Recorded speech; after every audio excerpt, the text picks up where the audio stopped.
I am Father Joseph Okumu, the priest of the Archdiocese of Gulu since 1981, and I am also co-founder of BOSCO Uganda. BOSCO Uganda stands for Battery Operated Systems for Community Outreach.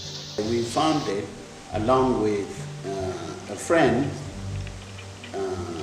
an American catechist and teacher of religion in the United States, who studied theology at the Notre Dame University. He's Gus Zelke. And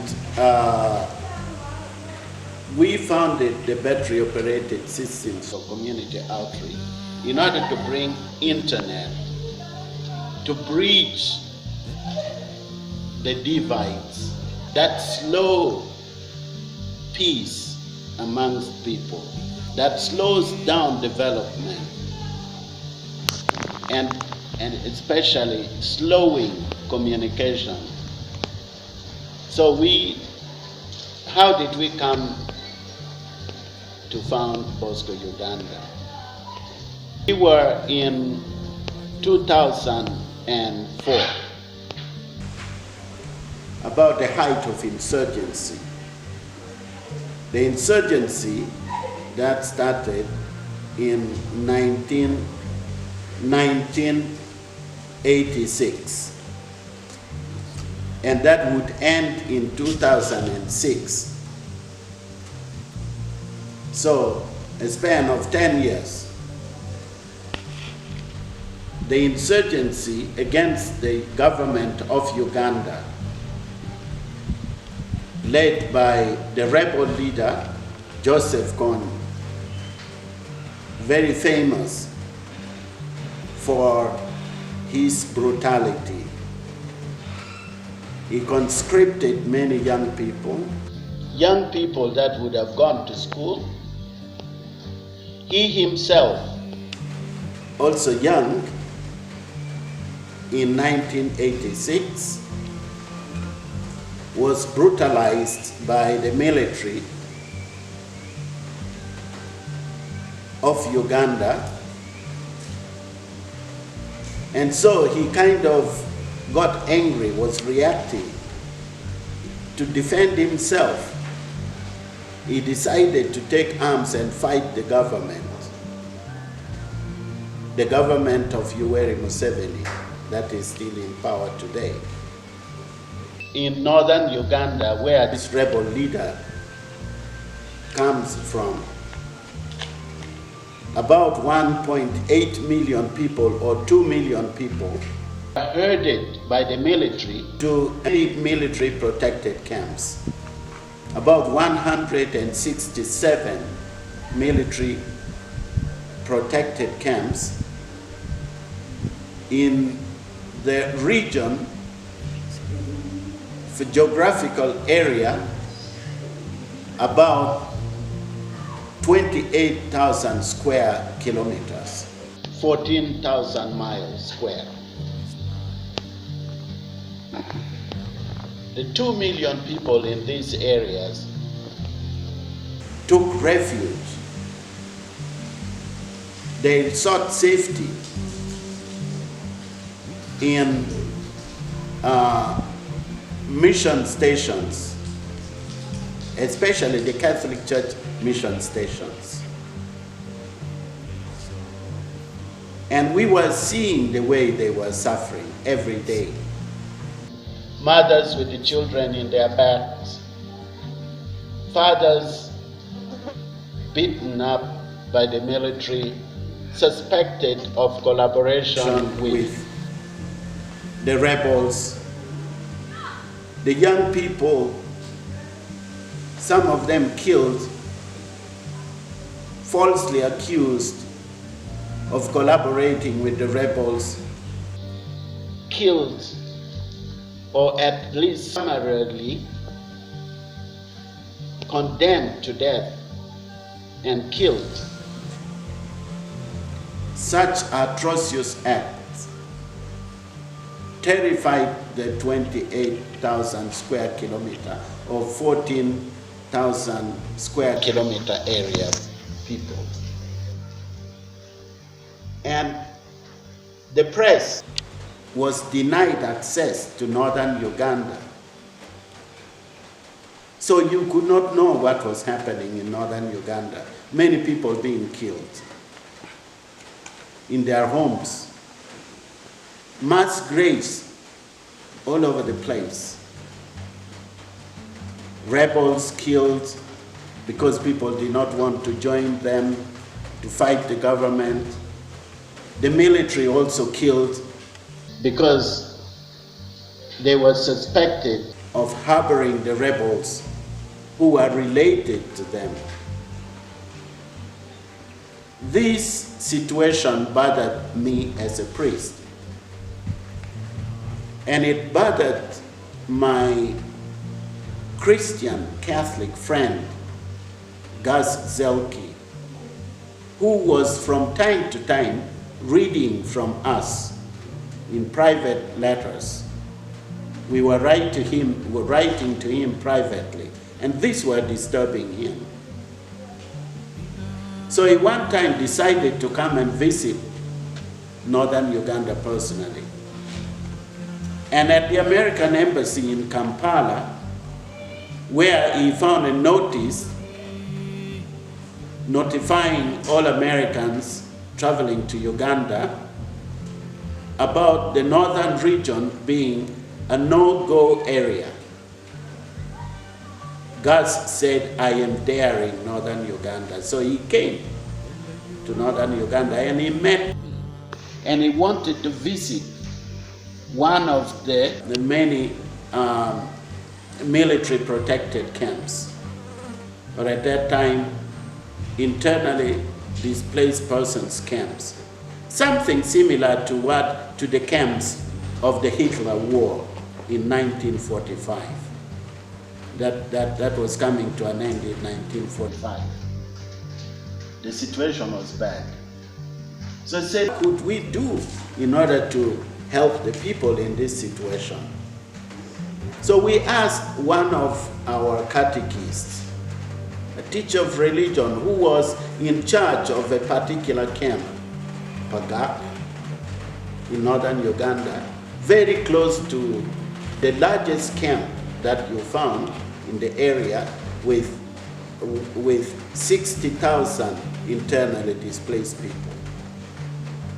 So this catechist that we met, Godfrey by name, told us, listen, what you can do to help me is please give me a cell phone so we can communicate. So I can tell you something that we suffer here every day.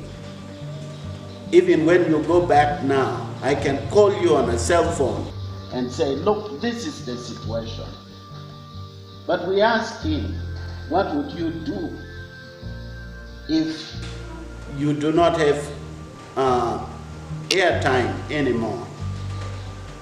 Where will you get money? We see the poverty in the camps.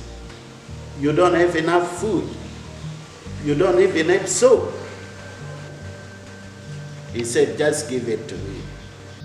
We did not have a cell phone then.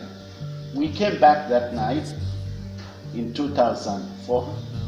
We thought about what cell phone to give. Gus went back, thought about it, his head spinning around all these requests, and he decided to ask some internet technicians in the United States.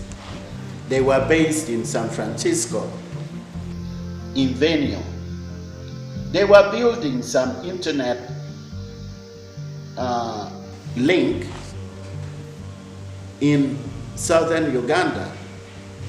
So he asked if one of them would like to help him to do this and bring the internet into the camps, the voice over internet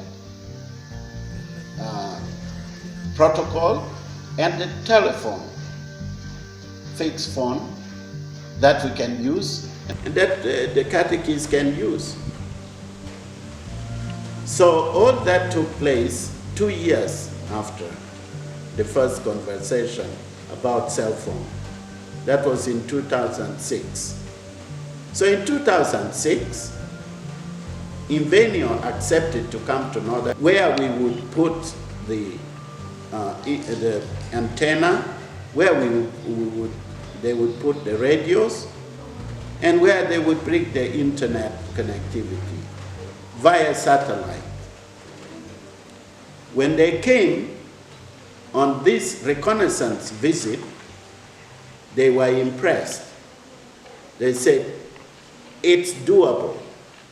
We can do this, but you need about 200 to 300,000 US dollars in order to do this. The money we didn't have. This was like a dream. How would we get this? But Gus especially, not me, was determined to have this internet connectivity, at least in 6 camps, 6 military protected camps. It was upon me to go to the government and obtain permission from the government to allow us to do the connectivity. And I wondered, will the government accept us to do this connectivity, knowing that the rebels are everywhere? And if they found the rebels communicating with this, what would happen to us? Would they consider me collaborator with the rebel? So Archbishop John Baptist Odama gave me his blessing. I took it and then went with his blessing to Uganda's Ministry of Information Communication Technology. I said, please, we want to set up an internet link. And we want to call it battery-operated systems for community outreach. We are going to build batteries with solar panels to provide power, and then we will connect this to our radios, and through the antenna, point to point, we bring the radio waves and the internet connectivity to the camps. We are starting with 6 camps, but the idea is we want to cover the whole of the northern Uganda region camps, 167. Laughed at me, but said, "You're sure you're doing it?" I said, "We want with your permission." He said, "Well, we give you a non-licensed spectrum. So, go do it." He wrote me a letter allowing me to go and do it.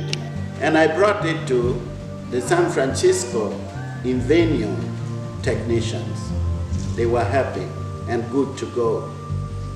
So, we set up the first 6 camps in 2007. In March 2007.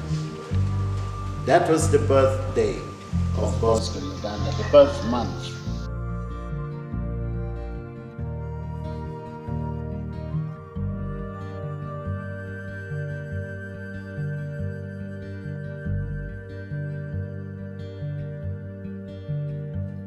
In this love.